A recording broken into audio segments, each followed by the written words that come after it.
Hey YouTube fam, what's up? It's Francina Simone, and I'm here to talk about why Booktube sucks at diversity. So this is not about diversity as far as content creators are concerned. It's not about that at all. I have very nuanced views on that, and to be honest, I can make a video on it, but I feel like I just hurt everybody's feelings because, yeah. So this one is way more focused on how the book community in general talks about diverse reads and books. So for me, diversity means when you pick up a book and it is not necessarily something you're used to. And because I'm Black, and apparently that's not something most people are used to in America, diversity for me very specifically means picking up a book and maybe relating to it for very specific reasons. If it's about a person of color, maybe I relate to it as far as what it's like being culturally different in America, or what it's like being Black in America, things like that. Or, you know, on a whole scale, what it's like being somebody who is somewhat classified as other or marginalized in America, because we are not the main narrative when it comes to stories being told by the people telling stories who usually don't look like us.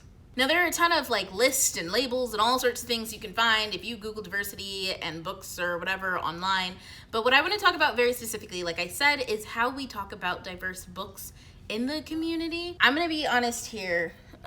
We lacking. We need to get our shit together. I just recently read a list, and it was somebody's anticipated reads of 2019, and it was a very popular blogger, I think. And as I'm going through the list, every time this woman comes up with a diverse read, she says things like, oh, it's got asexual representation, that's all I need to know. Or things like, oh, and this is a great like diverse read, or this is important because of A, Y, and Z. And when I came across a book that was clearly white-centric, meaning that the author was white and or the main characters were white, there was like a book description. Like I could generally get an idea of what the book was about. It didn't center around the marginalizedness of the character. Whereas like a rom-com by a Korean author, all I knew was that it focused on Korean identities, X, Y, and Z. And I'm like, but what is the rom-com about? What is the book about? I don't care about the themes. Stop telling me about the themes of this story and at least just give me a blurb. If I don't know what the book is about, what am I gonna do with these themes? You could be like, oh, it's about tragedy and loss and love and being young. But if you don't tell me it's about a boy and a girl and they like each other, they're from opposing families, and then they decide to get to each other and then they die at the end, like what does all the other stuff mean to me? Absolutely nothing. And so this has been driving me crazy since like 2016. And the thing that kills me about that is it's the way we talk about these books. Oh, it's important. Well, damn, bitch, any book could be important. Like, I need you to tell me what the book is about. So I am going to say that I do understand the importance of kind of focusing in on the difference of a book so that they do get visibility, because, you know, we can't say, oh, we need more diversity and then not mention that a book is diverse, especially when people are looking for those reads. So I do think it is important to focus and to be able to say that, hey, this book has diversity in it because of X, Y, and Z. But can we do that after we talk about the book? It's just another form of otherizing and marginalizing people by saying, oh, it's by a Black author. Well, damn, what book did she write? I know she Black, I can see her picture. But what's she write? Is she fantasy, sci-fi? Like, damn, bitch, just give me the basics. It's like it's a way of saying, oh, this is a special kind. This is what you do when you want to visit this special thing. And, you know, it kind of crosses over into why creators have a hard time finding a wider audience, unlike their white counterparts who may make the same types of videos, may have the exact same personalities, exact same aesthetics. Like you would expect them to be grouped in with their white counterparts, but they're not. And it could lead to the fact that when people see Black people, or when people see someone who is other or marginalized, I'm focusing on Black people for now and today, so just follow me. The problem is that we see it as, oh, that's something different. It's acquired taste for when I want something different. Like, you know, this isn't the wine I eat with my food. This is the wine that I have when I have my cheese and crackers on the platter when the special people come over. This is how I show how like cultured I am. And that's the problem of why diversity is about inclusion. It's not about exclusion. You get what I'm saying? Like, it's not about separating things. The whole movement of diversity is to include people into the narrative, not create a separate narrative for them to exist in. And I feel like it's very apparent that that's what we're doing based on how we talk about these books. We focused on the otherness and not the actual story at hand. Now, with that being said, a bitch is hosting and participating in Blackathon, a readathon in February for Black History Month. And this will be the first and last time that I say all of these books are going to be focused on Black authors and Black characters. And that is the first and the last time that I will say it, because from here on out, we're only going to talk about the stories, the different types of books. The fact that they're Black will just be something that colors the kind of narrative or the kind of experience that you have while reading these things. Because that's how it should be. It's an experience, not a label. It's just another layer on top of the narrative. It is not the narrative. Unless you read an autobiography called like, I'm Black and this is my experience. Like maybe that is the narrative, but you get what I'm saying. With this readathon, I really want to focus on uplifting these stories and not necessarily highlighting just the otherness of them, but how amazing these stories are, so that people who would enjoy these stories actually know what they're about.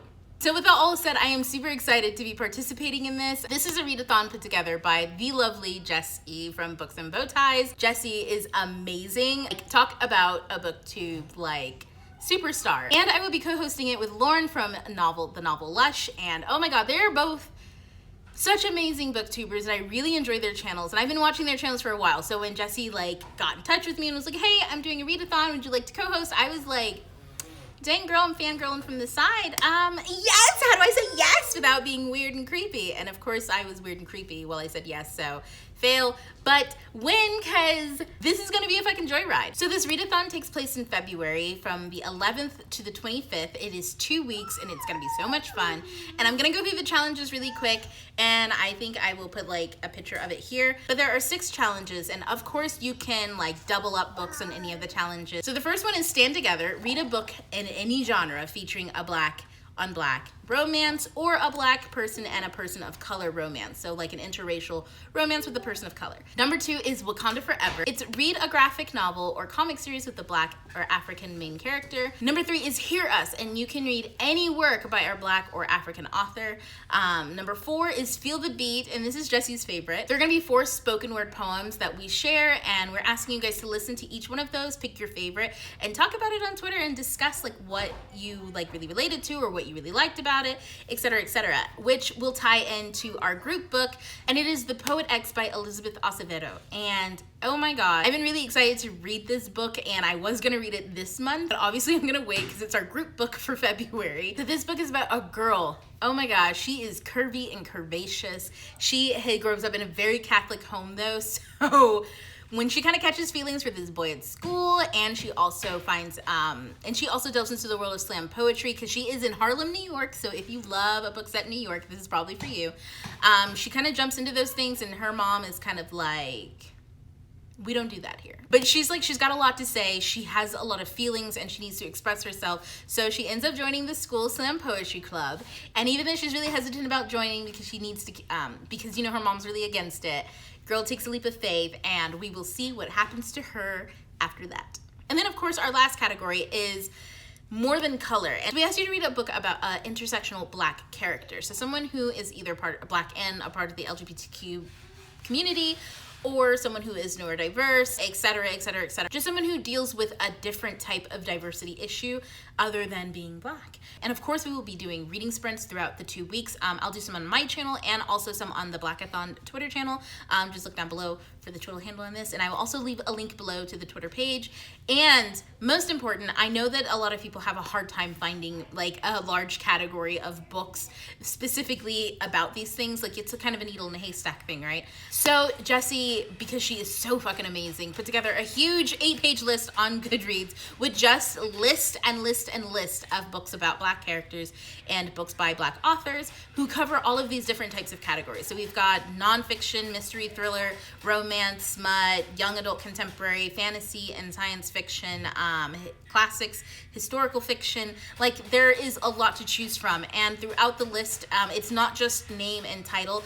Underneath the name and title, you will also be able to see like generally what the book is kind of about, some keywords or some key themes that might help you gauge what type of book this is. And I know I just went on a whole like rant about blurbing books, but clearly this is not the place to be putting blurb on an 8-page list of books.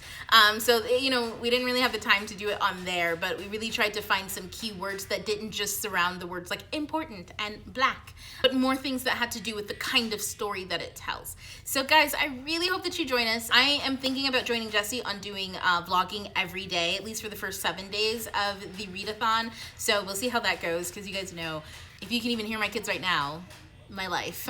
And honestly, as far as the discussion at the beginning of this video goes, please let me know, what do you guys think? Do you guys feel the way that I do about this? Do you notice it? Am I just being super sensitive? Because it could be true, I'm a sensitive bitch. But I do hope, no matter how you feel about the topic, that going forward, when you talk about diverse books or any book in general, please, you know, kind of give a bitch a blurb, you know, like, let me know what it's about in general, like, especially if it's a diverse read.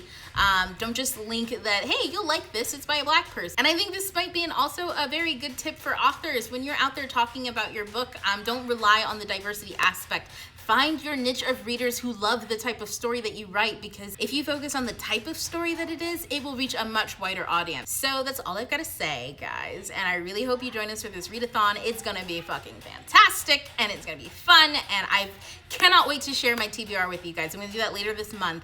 And I think you're gonna think that the books I've got lined up are fucking amazing, and hopefully I can get through all of them. I'm still trying to trim down the list a little bit, because a bitch is over ambitious, and yeah. And I don't want to fail again. It's 2019. Can we end the streak of TBR failures? So guys, I'll catch you on the internet. TTY out to talk for now. Bye.